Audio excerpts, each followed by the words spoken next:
All right, it is getting cold out here, but as you can see, things are heating up on site at Stonebrook. So we have had a ton of progress over this last week and a half. The framers have been in here doing their thing, along with Caleb, Kyle, they've been killing it. We have the roof almost there. It's pretty well done. And we have prioritized all the exterior walls. That's so that we can get windows in, doors in earlier, so we can start protecting the inside of the house from the elements. And we're gonna try to get services in as quickly as we possibly can, so we can get some heat going inside, some electrical going inside before the winter. So we're under the gun right now, but I like our chances as it cold in the morning, way too cold in the morning. So it'll be nice to get this place closed up and get some heat for sure. Let's go take a look. Let's see what you've been up to. So out here, you want to talk us through these details? I know we've pointed it out before, but you can really see the gaps that are being created on the outside of the system, where we have our zip coming down to the bottom of the wall, to the side of the wall system. Why are we leaving these channels empty? So with a concrete house and concrete slabs, that's a great spot for heat to transfer, cold to transfer through the slab. So in order to combat that, the architect has spec'd this slab edge all to get spray foamed. So that's why we have the angle iron kind of on top of the wall and below the second floor wall, and it leaves a nice cavity for the spray foam to come through. And then we can tie that zip from the first floor wall to the second floor wall and eliminate any opportunity for that cold to transfer through the slab. Yeah, zip is super easy. It's combining a lot of different things. You got an air barrier, you got continuous foam, the sheathing for sheer strength on the walls, and it just makes installation so much easier. We're not out here tacking on Tyvek paper and out on the scaffold, so it's a bit safer as well, and definitely more time effective. Yeah, so it's great. It's one step and you're killing a couple birds with the one stone. So let's go take a look out back, because we have a bit of an issue on this project. So Alex, if you want to spin around here, like, we have a bit of a conundrum here where the architect had designed the walls a little bit differently so that the guy could the spray foam installation could happen from the inside. But it poses a bunch of different challenges, and I spoke to the spray foam installers, and they're like, man, the guns don't work that way. We don't want to apply like that. So the best solution is to do it from the outside. But look at the height that we have here. So there's been a lot of discussion between, do we set up scaffold throughout the whole home, or as much of it as possibly needed, or try to get it done off of ladders. And I just don't think that ladders are the solution. There's been a lot of back and forth regarding it, but there's a lot of steps that need to occur to really wrap this up. As Caleb mentioned, we have to put the zip tape across, we have to finish the zip system, period. We got to put the board on, then we have to finish the tape after all the spray foam insulation is done.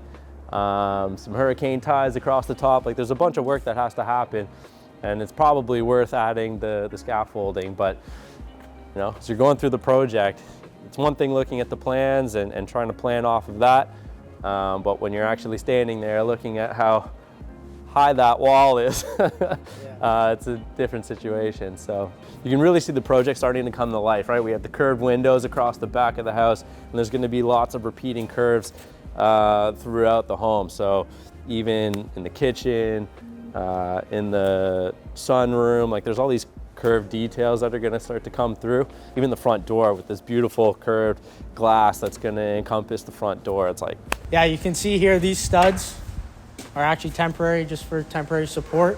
So this is going to be 4 panes and double doors in the middle, so there's going to be tons of sunlight and just a great view of the pool, the hot tub, patio area. So don't get fooled by the temporary studs.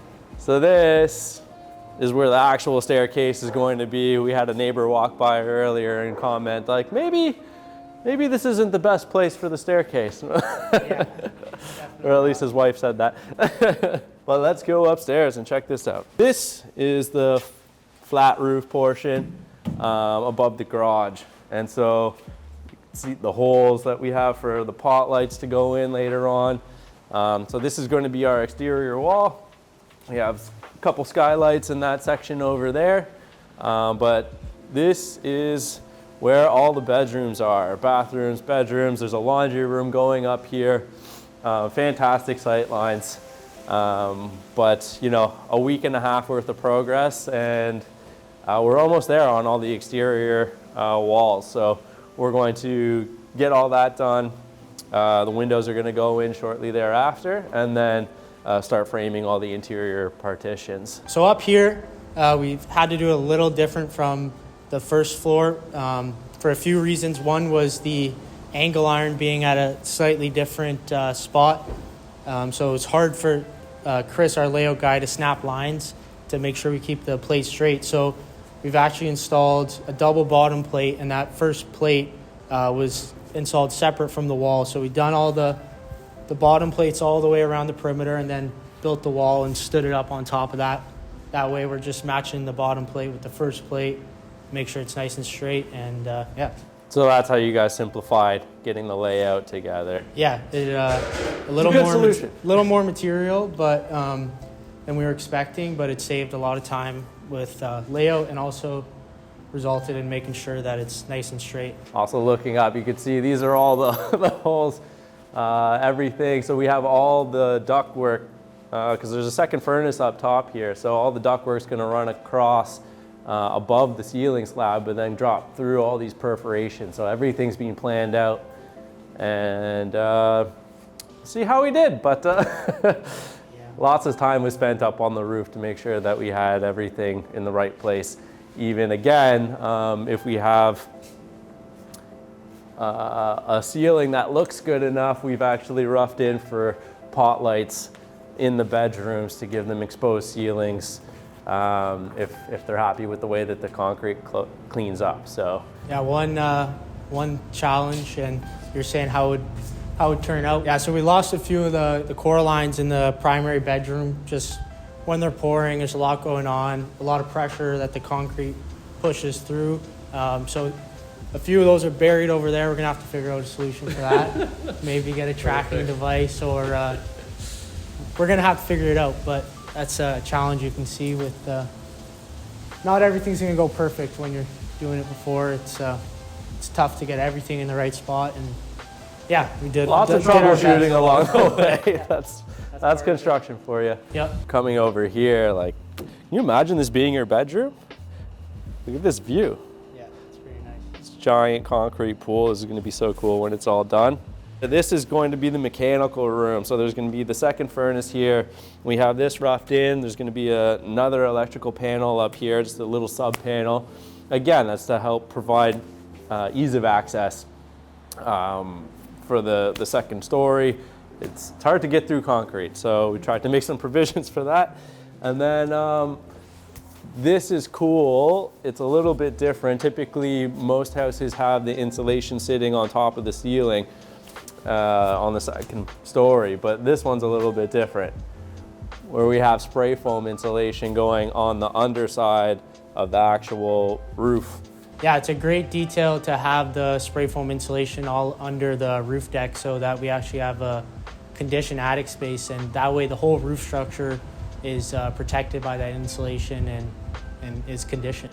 The other thing about it is, nobody really talks about it, spray foam stiffens up the structure as well. So this is going to provide additional rigidity to the exterior up there. So it's a pretty good option. And there's one funny detail.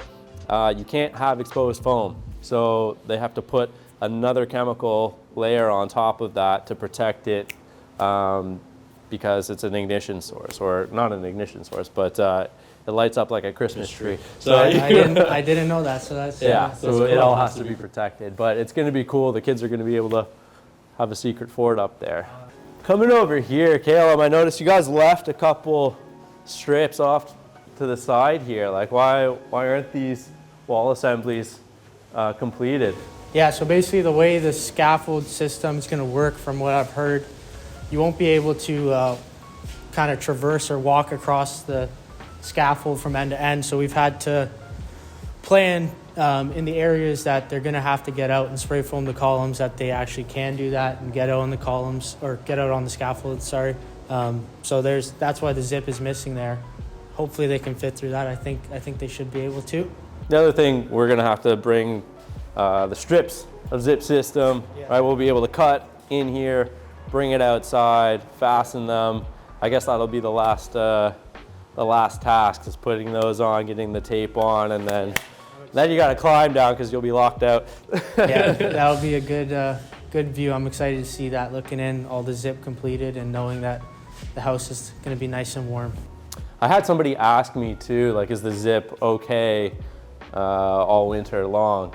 And the answer is yes, absolutely. Like, I've seen studies where they've left it outside for like 5 years and zero weathering whatsoever. The tape is good, everything is sealed up. So we will have a nice weather seal on the exterior of the home all winter long, and then we'll be ready for the stucco and everything in the spring when it starts to warm up again. So, ooh, did we show the skylights?